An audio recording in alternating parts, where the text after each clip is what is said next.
I know you can't actually reveal details of that visit just yet, but tell us about this latest surge in crossings. Yeah, 3 o'clock this afternoon we'll be able to reveal the details of that very interesting visit to the Bibi Stockholm barge and show you pictures from inside that tour. So that will be fascinating and worth watching at 3 o'clock.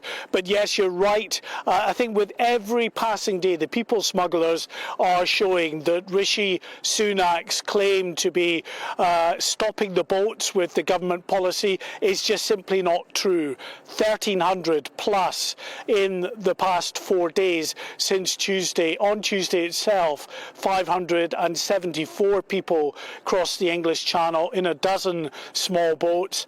Then on Wednesday, almost 300 crossed.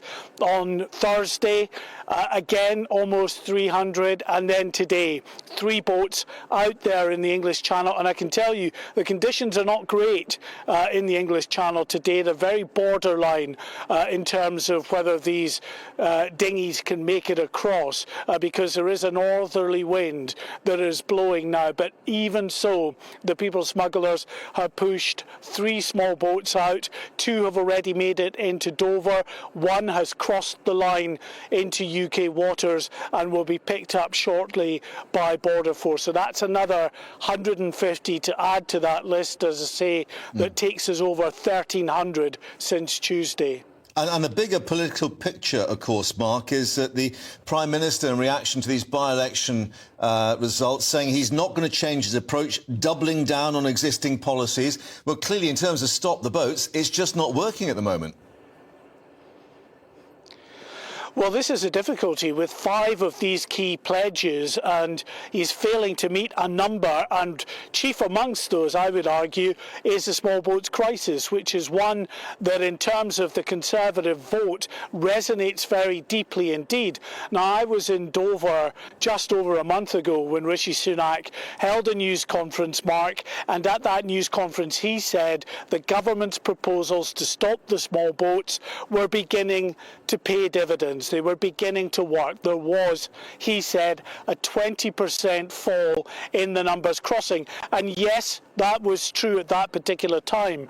But nobody that knows the maritime environment in the English Channel believed that that was anything to do with government policy, but everything to do with the weather at the time. We've had a run of regular northerly winds that just cause real difficulties for these small boats coming across because they push against the beaches of northern France. So they push the boats back onto the beaches, and indeed they push against the prevailing tides. So they have the effect of churning up the waves as well. So it makes it doubly impassable. And we've had a lot of these northerly, northeasterly winds over the last few months, but things are turning now as we get into the flat calm months of the summer, and it doesn't take more than a few days of really good weather for that 20% to fall to 10%, to fall to 5%, now to be only a few percent behind